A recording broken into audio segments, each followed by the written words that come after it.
कहते हैं कि जिंदगी खेलती भी उसी के साथ है जो खिलाड़ी बेहतरीन होता है। दर्द सबके एक से हैं, मगर हौसले सबके अलग अलग है। कोई हताश होकर बिखर जाता है तो कोई संघर्ष करके निखर जाता है। दोस्त, अगर तेरी भी जिंदगी में संकट के बादल छाए हैं और लग रहा है कि तुम्हारी जिंदगी के साथ कोई खिलवाड़ कर रहा है, तो याद रखना तुम कोई मामूली इंसान नहीं हो, क्योंकि तुम्हारी काबिलियत इतनी महान है कि इस खेल के लिए खुद ऊपर वाले ने तुम्हें चुना है। अब यह तुम्हारी जिम्मेदारी है कि तुम इस खेल को किस लिहाज से देखते हो और इसे खेलते हो। यह खेल बड़ा निराला है, क्योंकि इसमें तुम्हें कोई हराने वाला नहीं होता। यहाँ तुम्हारी हार भी तभी होती है जब तुम खुद उसे स्वीकारते हो। अगर तुम हार नहीं मानते और संघर्ष करते रहते हो तो आज नहीं तो कल यहाँ कामयाबी आपके कदम जरूर चूमती है। अगर विश्वास नहीं होता तो आज जो रियल लाइफ स्टोरी मैं आपको सुनाने वाला हूँ, इसे ध्यान से सुनना, क्योंकि इसे सुनकर आपको सिर्फ विश्वास ही नहीं होगा, आपका खून खोल जाएगा कुछ कर गुजरने के लिए। इतिहास में एक ऐसा इंसान भी था जिसकी कामयाब होने की आग देखकर ऊपर वाले ने उसके साथ एक खेल खेला, और वो खेल भी कोई छोटा मोटा नहीं था। इस खेल में उस इंसान ने लगभग अपना सब कुछ गंवा दिया। उसके पास कुछ बचा था तो वो थी उसके मन में जलती वो आग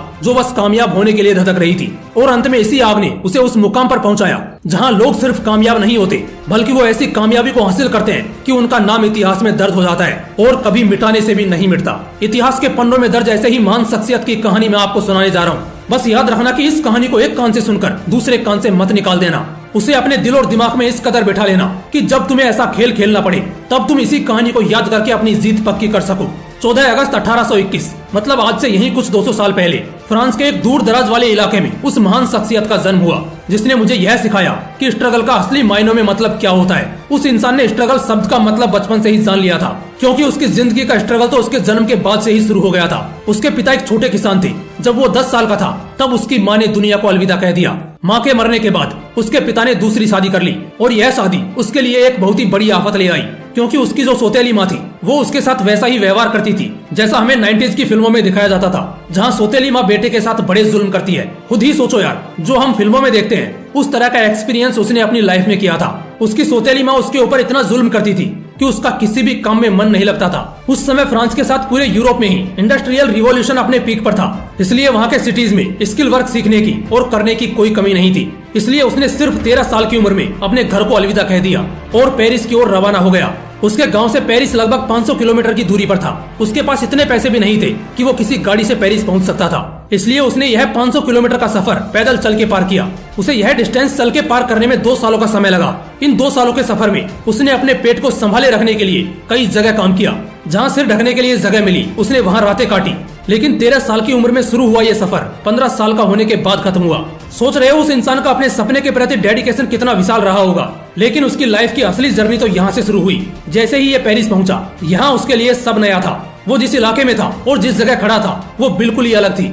जो काम वहाँ हो रहा था, जिस तरह वहाँ लोग अपना जीवन बिता रहे थे, उन्हें देखकर उसे एक बात की तो पक्की गारंटी थी कि इस अनजान दुनिया में वो एक जाना माना नाम बनने वाला है। और इसके लिए जो ताबड़तोड़ मेहनत होने वाली थी उसके लिए भी उसने कमर कस ली और अपनी टूटी फूटी स्किल्स के साथ काम की तलाश में लग गया। जैसे कि मैंने पहले बताया, उस समय फ्रांस में इंडस्ट्रियल रिवॉल्यूशन अपने पीक पर था, इसलिए उसे काम आसानी से मिल गया। लेकिन इस काम से उसे उतना ही पैसा मिलता था जिससे कि वो अपना पेट भर सके। सिर ढकने के लिए भी उसके पास कोई छत नहीं थी, इसलिए उसने ठंडी, गर्मी और बारिश ऐसे सभी दिनों को अपने ऊपर एक कंबल ओढ़कर काटा। पर उसे इस बात से कोई गिला शिकवा नहीं था। उसे बस अपने काम की चिंता रहती। वो जो काम कर रहा था उसे अपने काम में माहिर होना था, प्रोफेशनल बनना था। इसी कारणवश उसने उतने से पैसों में भी संतोष कर लिया। वो कहते हैं ना दोस्तों कि जब तक कुल्हाड़ी को पत्थर पर घिसा नहीं जाता तब तक उसे धार नहीं आती, और जब तक उसे धार नहीं आएगी वो कुल्हाड़ी कहने के लायक नहीं है। उसने भी खुद को कुल्हाड़ी मानकर काम में झोंक दिया। इस दौरान उसने लकड़ी से अलग अलग चीजों को बनाना सीख लिया था। काफी दिनों तक काम करने के बाद उसे रियलाइज हुआ कि अब उसे आगे बढ़ने की जरूरत है। फिर वो एक अच्छे काम की तलाश में निकल गया और एक जगह उसे जैसा चाहिए था वैसा काम मिला। अब क्योंकि इतने दिन पत्थर पर घिस के इस कुल्हाड़ी को धार आ चुकी थी, इसलिए जब उसे यह काम मिला तो उसे इसके बदले पहले से भी अच्छी तनख्वाह मिलने लगी थी। वो अपने काम में इतना माहिर हो चुका था कि जिस कलाकारी से वो लकड़ी और लेदर की चीजें बना था, उसे देखकर उसका मालिक भी उससे काफी इम्प्रेस हो गया। उसकी कलाकारी से बनी चीजें पेरिस में काफी पॉपुलर होने लगी थी। कहते हैं ना, जब कोई अपने काम को ही अपना धर्म मान लेता है तब उसे भगवान से कह लो या प्रकृति से वरदान पे वरदान मिलने लगते हैं। हमारे हीरो को अपने काम के प्रति कितनी निष्ठा थी यह तो आपने अभी तक जान ही लिया है। इसी निष्ठा को देखकर उसकी लाइफ में एक और पॉजिटिव घटना घटी। इसी दौरान एक जगह से दूसरी जगह सामान ढोने के लिए फ्रांस में ट्रेन भी शुरू हो चुकी थी। आप सोच रहे होंगे ट्रेन के शुरू होने से क्या फायदा हो सकता है। दोस्तों, ट्रेन शुरू होने से हमारे हीरो की लाइफ ने एक नया मोड़ ले लिया, क्योंकि सामान ढोने के लिए तिजोरी जैसे बड़े बड़े बॉक्सेस की जरूरत होती थी। इसलिए जब ट्रेन शुरू हुई तब इन बॉक्सेस की डिमांड कई गुना बढ़ गई। हमारे हीरो ने इस अवसर का फायदा उठाने का सोचा और बॉक्सेस बनाना शुरू किया। लेकिन जैसे कि हमने अब तक कहानी में जान लिया है कि हमारा हीरो कोई साधारण इंसान नहीं था, वो तो एक कलाकार था। इसलिए जब कंपटीशन बढ़ने लगा तब उसने कुछ नया करने का सोचा। इसी दौरान उसने बॉक्स इंडस्ट्री में लूप होल खोज निकाली।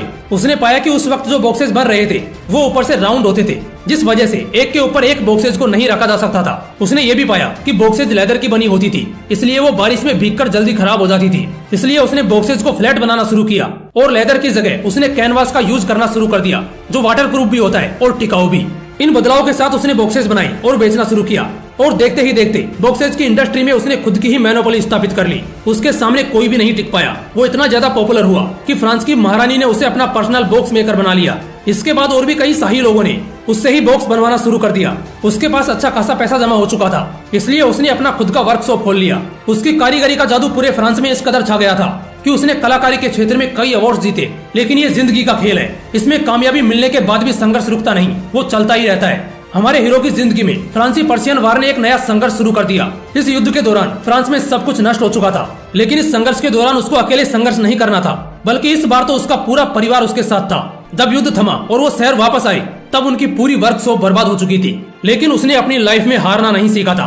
इस बार भी वो कहाँ हार मानने वाला था। उसने अपनी वर्कशॉप फिर से खड़ी करी और बस कुछ ही दिनों में उसकी वर्कशॉप पहले से भी ज्यादा चलने लगी। अब की बार वो बैग्स की इंडस्ट्री में रिवॉल्यूशन लाया। उसने बैग्स पे अपनी कलाकारी का जादू बिखेरा। जिन बैग्स को कोई पूछता तक नहीं था, अब वो धड़ल्ले से बिकने लगी थी। आगे उसने ऐसी कई कारीगरियां करी और आम चीजों को खास बना डाला। उसकी वर्कशॉप अब एक बड़ी कंपनी बन चुकी थी। उसके प्रोडक्ट्स सब आसपास के देशों में भी बिकने लगे थे और देखते ही देखते एक छोटी सी वर्कशॉप से शुरू हुआ ये बिजनेस एक ग्लोबल ब्रांड बन गया। आज की अगर बात करें तो यह कंपनी लग्जरी प्रोडक्ट्स की दुनिया की किंग है। यह लग्जरी प्रोडक्ट्स में दुनिया की सबसे ज्यादा वैल्यूएबल कंपनी है और यह कंपनी जिस इंसान के खून पसीने से बनी है, मतलब कि जिस शख्सियत की जीवन गाथा आज हम सबने जानी, वो इंसान है लुइस विटॉन, जिनके नाम से ही आज यह कंपनी चल रही है। आप सोच रहे होंगे कि ठीक है, लुइस विटॉन ने बड़ी कंपनी खड़ी कर दी, तो क्या इसी वजह से इनका नाम इतिहास में दर्ज हुआ? नहीं।